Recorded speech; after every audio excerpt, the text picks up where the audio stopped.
Hello everyone, welcome to exam quest. मेरा नाम है नीश मोहन। उम्मीद करता हूँ आप सभी की यूपीएससी की तैयारी अच्छी चल रही होगी। प्रीलिम स्टेज एक ऐसी स्टेज है जिसको सबसे ज़्यादा अनप्रिडिक्टेबल माना जाता है। हर साल बहुत सारे ऐसे सीरियस और हार्ड वर्किंग एस्पिरेंट होते हैं जो कि ईमानदारी से यूपीएससी की तैयारी कर रहे हैं, फिर भी प्रीलिम स्टेज के अंदर रुक जाते हैं। तो इस वीडियो में हम यही डिस्कस करेंगे कि आखिर ऐसी कौन सी गलतियां हैं जिनकी वजह से सीरियस एस्पिरेंट्स भी स्टेज को क्लियर नहीं कर पा रहे। ऐसी कौन सी स्ट्रेटेजी है जो कि आपको फॉलो करनी चाहिए और किस डायरेक्शन में आपको आने वाले टाइम पीरियड में अपनी तैयारी को लेके जाना है। लास्ट में हम डिस्कस करेंगे हमारे प्रीलिम्स कोर्स के बारे में जो कि 28 नवंबर से स्टार्ट हो रहा है। अगर आप कोर्स में एनरोल नहीं भी करना चाहते तो भी इस वीडियो को एंड तक ज़रूर देखिएगा, क्योंकि हम कोशिश करेंगे कि जितने भी डाउट्स हैं प्रीलिम स्टेज को क्लियर करने के लिए उन सभी डाउट्स को एड्रेस किया जाए। जैसे कि किन सब्जेक्ट्स को इंपॉर्टेंस देनी है, कैसे पढ़ाई करनी है आपको, और यूपीएससी का माइंडसेट क्या है, और यूपीएससी का प्रीलिम स्टेज वाकई में कितनी अनप्रेडिक्टेबल है। ठीक है, तो वीडियो को एंड तक जरूर देखिएगा, चाहे आप कोर्स लें या ना लें, आपको जरूर मदद मिलेगी इस वीडियो से। ठीक है, तो ये जो 6 महीने आपके पास बचे हैं, इन 6 महीनों को आप मेक और ब्रेक का टाइम पीरियड मान के चलिए। इन 6 महीनों में अगर आप आज से भी तैयारी चालू करते हैं तो भी आप प्रीलिम्स के लिए बड़े आराम से अपने आप को प्रिपेयर कर सकते हैं। लेकिन अगर आपने डिले कर दिया तो फिर उसके बाद क्लियर करना मुश्किल हो जाएगा। जो भी एस्पिरेंट लास्ट के 6 महीनों में सीरियसली तैयारी करता है, सही डायरेक्शन में तैयारी करता है, वो प्रीलिम्स को क्लियर करके चला जाता है। तो इसीलिए 6 महीनों को बहुत ज़्यादा सीरियसली आपको लेके चलना है। सिर्फ हार्ड वर्क नहीं करना, सही डायरेक्शन में हार्ड वर्क करना है। सही डायरेक्शन में हार्ड वर्क करने के लिए आपको ये पता होना चाहिए कि कौन कौन सी मिस्टेक्स आपको कमिट नहीं करनी है। पहले हम कुछ मिस्टेक्स देखते हैं, फिर उसके बाद बात करेंगे कि प्रीलिम्स के अंदर आप कितना प्रिडिक्ट करके जा सकते हो पेपर को। ठीक है, मिस्टेक्स की अगर बात करें तो सबसे बड़ी मिस्टेक एस्पिरेंट्स की ये है कि वो यूपीएससी के माइंडसेट को ही नहीं समझते। यूपीएससी का माइंडसेट क्या है? वो आपका एनिमी है। एनिमी को अगर हराना है तो उसका माइंडसेट आपको पता होना चाहिए। यूपीएससी ये जो एग्जाम ले रहा है, इस एग्जाम से वो आईएएस, आईपीएस, आईएफएस जैसी इंपॉर्टेंट पोस्ट के लिए लोगों को सेलेक्ट कर रहा है। तो उसको ऐसे कैंडिडेट्स चाहिए जो कि आगे जाके इन पोस्ट के साथ जस्टिस कर सके, आईएएस आईपीएस की जो जिम्मेदारियां उनको सही से निभा सके। तो आईएएस आईपीएस किन कंडीशंस में काम करते हैं? पहली, सिर्फ दो के बारे में बात करेंगे। पहली कंडीशन, उन्हें बहुत ज़्यादा प्रेशर में काम करना पड़ता है। पॉलिटिशियंस का प्रेशर, बिजनेसमैन की लॉबी होती है, लॉबी का प्रेशर, माफियाज के साथ डील करना पड़ता है, कभी कोई नेचुरल डिजास्टर आ गया उसमें काम करना है। तो इतने प्रेशर सिचुएशन के अंदर उन्हें बहुत ज़्यादा काम करना पड़ता है, अपना कॉन्फिडेंस मेंटेन करके चलना पड़ता है। ये यूपीएससी टेस्ट करना चाहता है। दूसरी चीज़ जो यूपीएससी टेस्ट करना चाहता है वो ये कि आपको जो नॉलेज मिली है आप उसको अप्लाई कर पा रहे हो या नहीं कर पा रहे। जब आप आईएएस आईपीएस की तरह फील्ड में नौकरी करोगे तो आपकी नॉलेज जब तक आप अप्लाई नहीं कर रहे तब तक वो नॉलेज किसी काम की नहीं है।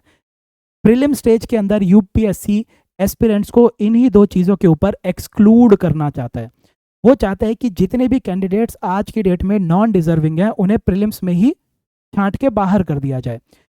वो ये काम कैसे करता है उसको भी आगे डिस्कस करते हैं। ठीक है, अगली गलती के ऊपर चलते हैं।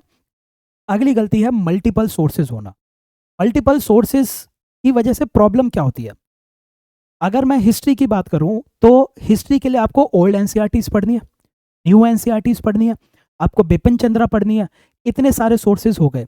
अब अगर आपने इन सोर्सेज के कंसोलिडेटेड नोट्स नहीं बनाए तो आप इतनी सारी किताबों को रिवाइज कैसे करोगे? ठीक है, तो रिवीजन बहुत ज़्यादा मुश्किल हो जाती है।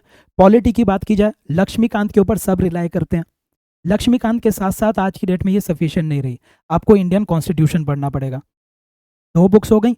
इनके अगर आपने कंसोलिडेटेड नोट्स नहीं बनाए जो कि 100-150 पेज से ज़्यादा के ना हो तो फिर आप इसको रिवाइज नहीं कर पाएंगे। रिवाइज नहीं कर पाएंगे तो आंसर नहीं दे पाएंगे।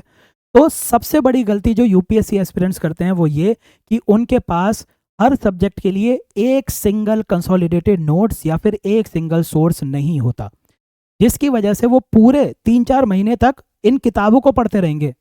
ठीक है, अलग अलग बुक्स को पढ़ते रहेंगे। लास्ट में जब रिवाइज करना होगा तो वो किसी इंस्टीट्यूट के नोट्स लेके आ जाएंगे, अब एक चौथे सोर्स को भी इसमें ऐड कर दी। ठीक है, तो ये सबसे बड़ी गलती होती है। अब इस गलती की वजह से आप पीसैट को निगलेक्ट करते रहते हो। ऑलरेडी सिलेबस बहुत बड़ा है यूपीएससी का, फिर आपने मल्टीपल सोर्सेज रेफर कर लिए तो आपको लगता है कि मेरा जीएस ही पूरा नहीं हो पा रहा, मैं सीसैट को टाइम कैसे दूं। आज की डेट में बहुत सारे सीरियस कैंडिडेट सीसैट की वजह से रुक रहे हैं। तो सही तैयारी सही तरीके से करोगे तो सीसेट के लिए भी टाइम दे पाओगे। दूसरी मुश्किल है जो, वो है करंट अफेयर्स।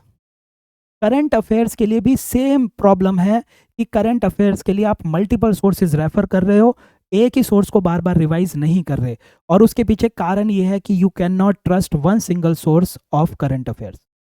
कोई एक सोर्स आपको ऐसा नहीं मिलता जिस पे आप आंख बंद करके भरोसा कर लो, तो आप लास्ट तक वेट करते रहते हो कि विजन की पीटी 365 आएगी, हम उससे तैयारी करेंगे, तब तक बहुत लेट हो चुका होता है।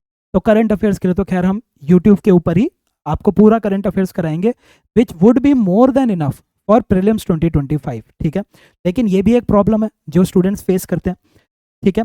फिर आता है PYQ, इसको इग्नोर करना। स्टूडेंट्स को लगता है कि मेरे को नए सवाल चाहिए, जिसके लिए वो मॉक टेस्ट लेते हैं, इतने महंगे महंगे मॉक टेस्ट हो चुके हैं, मार्केट से पेपर उठा के ले आएंगे। ये जो मॉक टेस्ट हैं ये सिर्फ आपको रिवाइज करा सकते हैं चीज़ों को, लेकिन मॉक टेस्ट कभी भी आपकी प्रिपरेशन में आपकी ज़्यादा मदद नहीं कर पाएंगे। आपको क्या करना है, जब भी कोई सब्जेक्ट आप पढ़ें, सब्जेक्ट पढ़ने के बाद आपको PYQ सॉल्व करने हैं।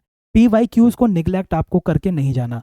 PYQs की जब बात की जाती है तो PYQs को आपको सिर्फ ऐसे चेक नहीं करना कि मेरे को ये क्वेश्चन आता था या नहीं। PYQs के हर एक ऑप्शन को आप एनालाइज करिए। PYQs को आप ऐसे मान के चलिए कि हर ऑप्शन में आपको एक टॉपिक की लिस्ट मिल रही है कि कौन कौन से ऐसे टॉपिक्स हैं जो UPSC इंपॉर्टेंट समझती है, जिन्हें आपको कवर करना है। तो अच्छे से PYQ का एनालिसिस, ये कुछ मिस्टेक्स हैं जो UPSC एस्पिरेंट्स कमिट कर रहे हैं आज की डेट में, ठीक है। अब इन मिस्टेक्स से निपटने के लिए आपको क्या स्ट्रेटेजी फॉलो करनी चाहिए। पहले बात करते हैं कि क्या UPSC की प्रीलिम स्टेज बहुत अनप्रिडिक्टेबल है। देखो, अगर आपका सपना है कि मैं प्रीलिम्स के 100 में से 100 क्वेश्चन अटेम्प्ट करके आऊँगा, मैं प्रीलिम्स के अंदर टॉप करूँगा, तो फिर प्रीलिम स्टेज बहुत अनप्रिडिक्टेबल। प्रीलिम स्टेज में सिर्फ आपके क्वालिफाइंग मार्क्स होते हैं, एक कट ऑफ जाती है।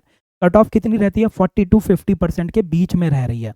इसका मतलब क्या है? इसका मतलब ये है कि आपको इसमें टॉप करने की ज़रूरत नहीं है, आपके मार्क्स सिर्फ मेन स्टेज के काउंट होंगे। प्रीलिम्स में आपको इतनी तैयारी करनी है कि आप प्रीलिम स्टेज में ना रुकें।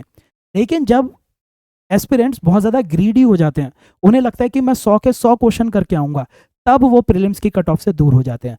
तो इसीलिए प्रीलिम्स के अंदर 100 में से 100 क्वेश्चंस को प्रिडिक्ट करना इम्पॉसिबल है, लेकिन कट ऑफ को क्लियर करने के लिए हर साल कितने क्वेश्चंस करने हैं, कौन कौन से क्वेश्चंस करने हैं, वो सारे के सारे आप हर साल प्रिडिक्ट करके जा सकते हो, ठीक है। कम से कम 60-70 क्वेश्चन आप हर साल प्रिडिक्ट करके जा सकते हो कि ये क्वेश्चन मेरे को मिलेंगे ही मिलेंगे, और इन्हीं क्वेश्चन से आपकी कट ऑफ डिटरमाइन होती है। तो प्रीलिम्स की स्टेज उतनी अनप्रिडिक्टेबल नहीं है जितने की आप सोच रहे हो। डिफिकल्ट होंगे क्वेश्चंस, लेकिन प्रिडिक्ट कर पाओगे इतने क्वेश्चंस को आप, ठीक है। तो इसीलिए आपका फोकस किस पे होना चाहिए? आपका फोकस होना चाहिए 100% कवरेज ऑफ सिलेबस। आपका फोकस ये नहीं होना चाहिए कि मैं 100% क्वेश्चंस कर पाऊंगा, ठीक है। UPSC हर साल 20 से 25 क्वेश्चन ऐसे देती है जो कोई भी अटेम्प्ट नहीं कर रहा। UPSC ये क्वेश्चंस क्यों दे रही है? बिकॉज वो आपको प्रेशर कंडीशन में टेस्ट करना चाहती है। UPSC ये देखना चाहती है कि आपने मेहनत की है पूरे साल, अब जब आप पेपर देने बैठे, एक डिफिकल्ट क्वेश्चन आपके सामने आ गया, उस क्वेश्चन को देख के आप अपने कॉन्फिडेंस को मेंटेन कर सकते हो या नहीं, आपको अपनी तैयारी के ऊपर, अपनी प्रिपरेशन के ऊपर भरोसा है या नहीं। आपका अगर कॉन्फिडेंस डाउन होता है, आपने बहुत सुना होगा ना कि मेरी कट ऑफ क्लियर हो जाती लेकिन मेरे सिली मिस्टेक्स की वजह से मार्क्स कट गए। सिली मिस्टेक क्यों हो रही है? क्योंकि UPSC आपके ऊपर प्रेशर डाल रहा है। 2 घंटे में आपको 100 सवाल करने, और फिर ऊपर से उसमें 20-25 क्वेश्चन ऐसे हैं जो इसका आपको कुछ पता ही नहीं है, एकदम अटपटे से सवाल पूछ लिए उसने।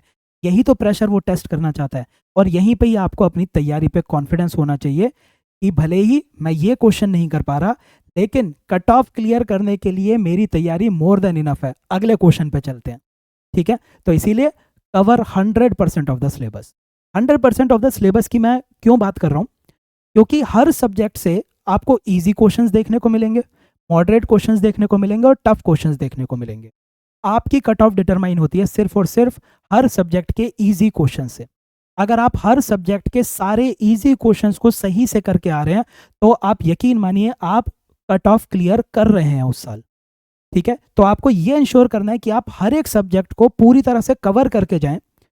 हो सकता है कि कुछ सब्जेक्ट्स आपके इसमें कमजोर रह जाएं, पर अगर आपका कोई कमजोर सब्जेक्ट भी है तो भी आप उसके आसान सवालों को कर पाएंगे।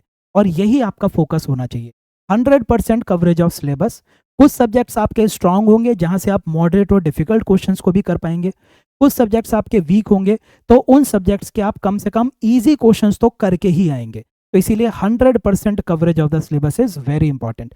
ठीक है, अब जब आप सिलेबस की भी कवरेज कर रहे हैं तो इसमें भी आपको पता होना चाहिए कि किन सब्जेक्ट्स को ज़्यादा समय देना है और किन सब्जेक्ट्स को कम।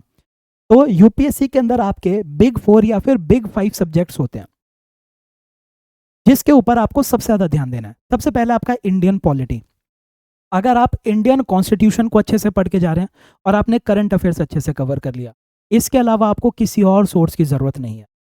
पर्सनली मुझे लगता है कि Laxmikanth is not a good book, क्योंकि लक्ष्मीकांत, अगर आपने सही से कॉन्सेप्चुअल क्लैरिटी आपको नहीं है पॉलिटी के अंदर और आप लक्ष्मीकांत पे रिलाई कर रहे हैं, तो वो आपको प्रीलिम्स के अंदर कंफ्यूज कर देगा और फिर आप क्वेश्चंस को गलत करके आ जाओगे।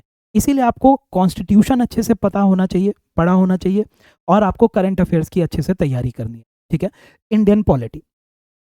इंडियन पॉलिटी के अगर आपने ये दो सोर्स फॉलो कर लिए तो लगभग सारे के सारे क्वेश्चन आप पॉलिटी के अटेम्प्ट कर सकते हैं।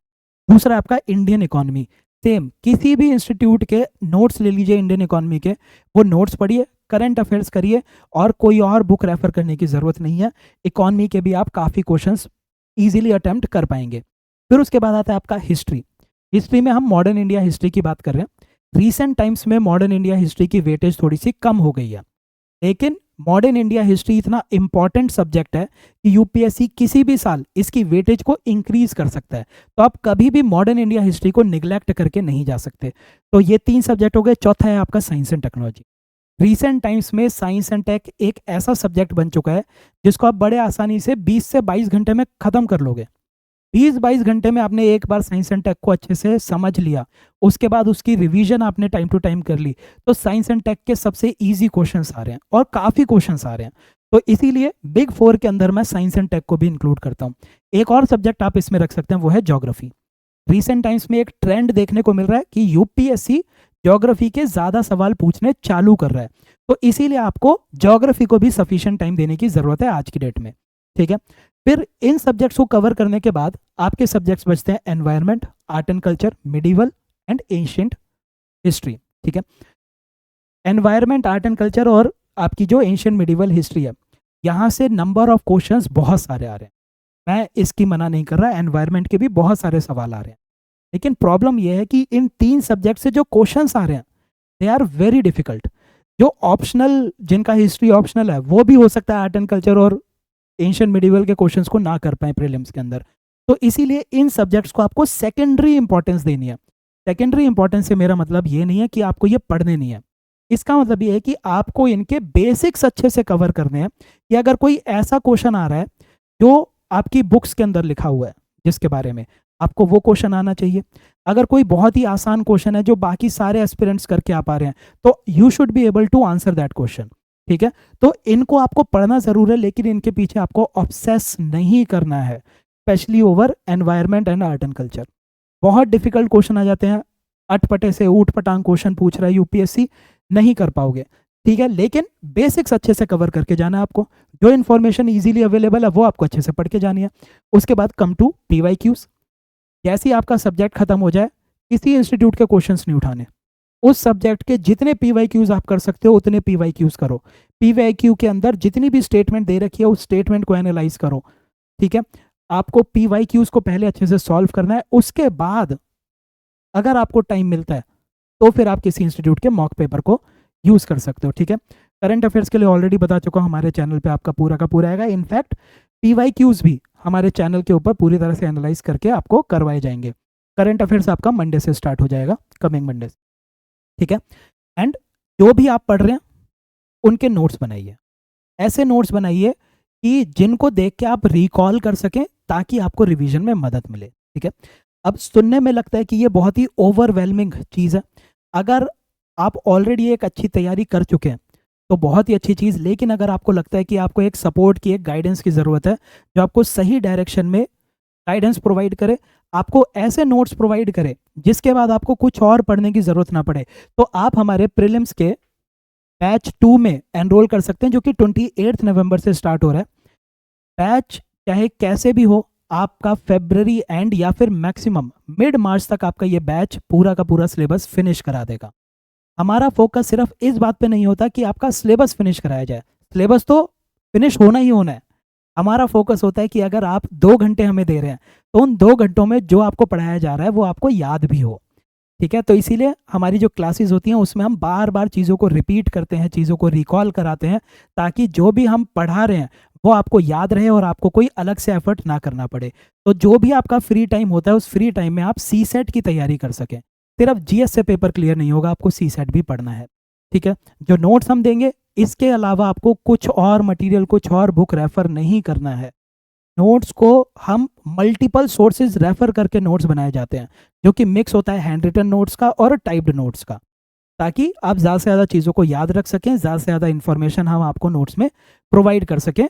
और हर एक क्लास में कॉन्सेप्चुअल क्लैरिटी के ऊपर फोकस है, ताकि आप जो भी पढ़ रहे हैं उसके पीछे का ऑब्जेक्टिव समझ सकें, ताकि यूपीएससी अगर कोई कॉन्सेप्चुअल क्वेश्चन पूछता है, एप्लीकेशन ऑफ नॉलेज का क्वेश्चन पूछता है, आप उसको भी आंसर कर पाएँ।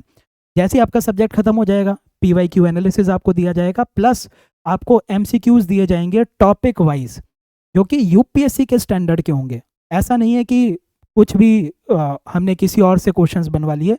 उन क्वेश्चंस के अंदर मैं खुद पर्सनली इन्वॉल्व होता हूँ, हर एक क्वेश्चन को उसमें देखता हूँ कि क्या ये क्वेश्चन यूपीएससी के स्टैंडर्ड का है या नहीं, क्या ये क्वेश्चन आपको सिलेबस रिवाइज करने में मदद करेगा या नहीं। ये जो एमसीक्यूज होंगे इनको सॉल्व करके आप अपने पूरे के पूरे सब्जेक्ट को रिवाइज कर सकते हो बड़े आसानी से। मिड मार्च तक आपका पूरा सिलेबस फिनिश करा दिया जाएगा और मिड मार्च से लेके आपके मई तक, यानी कि लगभग 2 महीने आपकी मल्टीपल रिविजन्स कराई जाएंगी। हम जिस तरह से पढ़ाते हैं उसके अंदर एक बहुत इंपॉर्टेंट फैक्टर ये रहता है कि आपको एक एक दिन के अंदर एक एक सब्जेक्ट कैसे रिवाइज करना है वो सब क्लास में करवाया जाता है। तो आप एक एक दिन के अंदर एक एक सब्जेक्ट रिवाइज करने की कंडीशन में होंगे इस कोर्स के बाद। ठीक है, और एक और फैक्टर जो कि आपके फेवर में, अगर आप 28 नवंबर से पहले एनरोल करते हैं तो हमारा ये कोर्स बहुत ज़्यादा अफोर्डेबल है। जितने के आपके ये सारे के सारे नोट्स आएंगे उतने में आपको ये कोर्स मिल जाता है, जिसके बाद आपको किसी और नोट्स को परचेज करने की ज़रूरत नहीं रहेगी। तो 28 नवंबर से पहले एनरोल कर लीजिएगा कोर्स के अंदर। खुद तैयारी करना चाहते हैं तो भी जिन चीज़ों के बारे में हमने बात की है वो आप ध्यान में रख के तैयारी कीजिएगा। हर एक चीज़ के लिंक आपको डिस्क्रिप्शन बॉक्स के अंदर मिल जाएंगे। 28 नवंबर से पहले आपको कूपन यूज़ करके बहुत ही अफोर्डेबल प्राइस पर यह कोर्स मिलने वाला है। Thank you.